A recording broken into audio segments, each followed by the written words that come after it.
Hello everyone, welcome to Business School 101. Today, we're diving into a crucial concept in international trade that often makes headlines: dumping. You've probably heard this term in discussions about trade disputes or unfair competition, but what does it really mean? How does it work, why is it harmful to global trade, and how should countries handle it? In this video, I will discuss these questions with you. Section 1. What is dumping? Let's begin with the basics.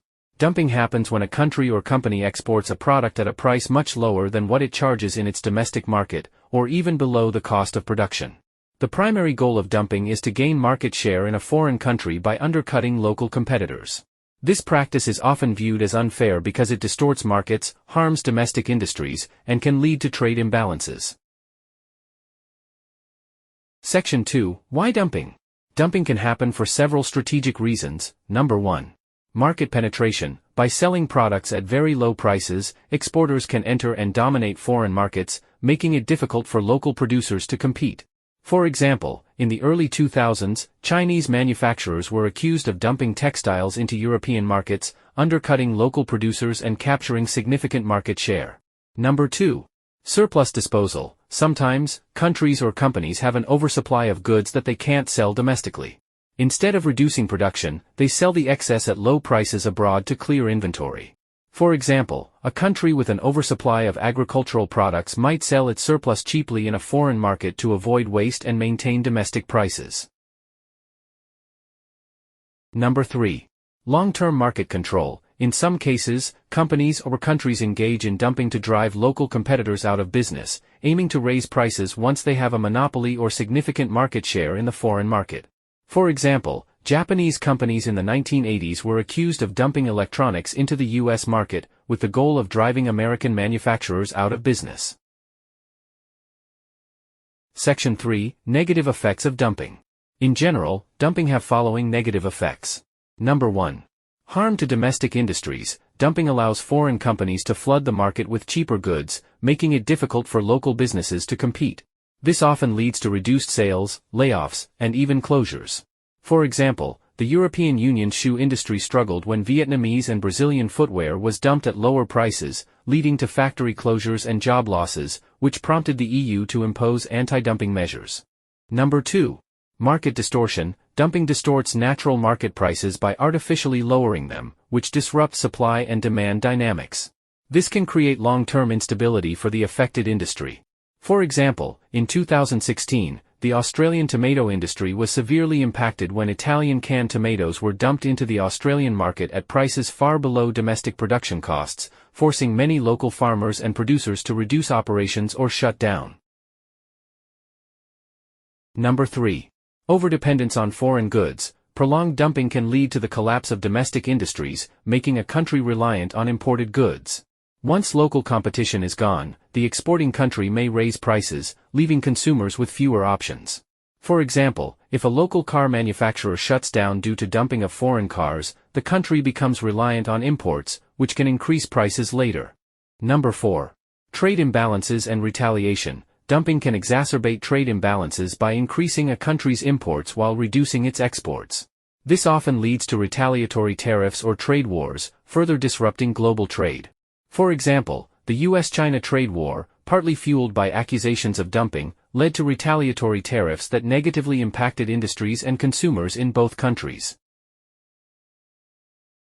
Section 4. Approaches to respond to dumping. Here are 3 key approaches to respond to dumping. Number 1.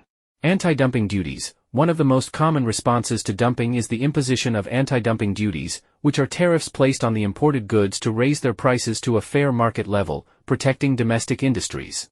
For example, in 2019, the European Union imposed anti-dumping duties on Indonesian biodiesel, accusing Indonesian producers of selling biodiesel in the EU at prices below market value to gain market share.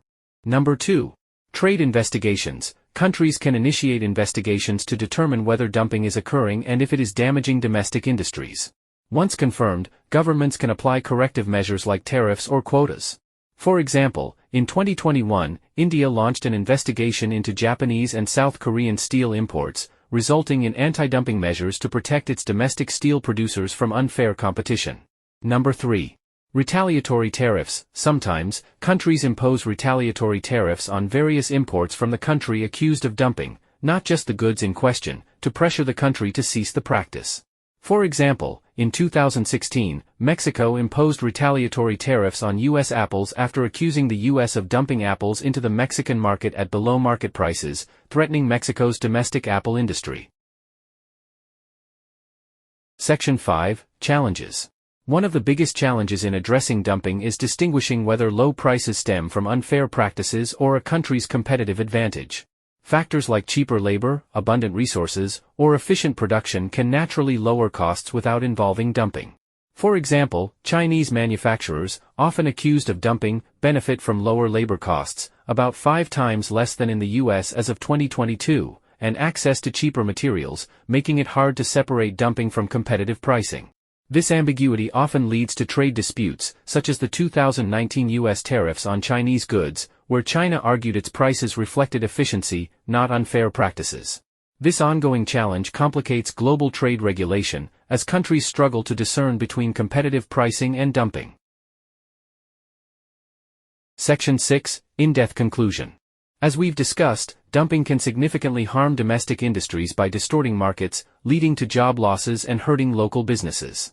However, not all low-cost imports result from unfair practices. Many reflect a country's legitimate competitive advantages, such as lower labor costs or more efficient production. While it's crucial to protect industries from harmful dumping, this issue shouldn't be manipulated for political gain. Politicians often cite dumping to justify protectionist policies, even without strong evidence. To avoid this, anti-dumping investigations must be fair and transparent, addressing real concerns while distinguishing between harmful practices and genuine competition. This balanced approach safeguards domestic industries while promoting a competitive global trade environment. That's all for today's topic. If you find this video helpful, don't forget to like, subscribe, and leave your comments below. Thanks for watching, and I will see you next time.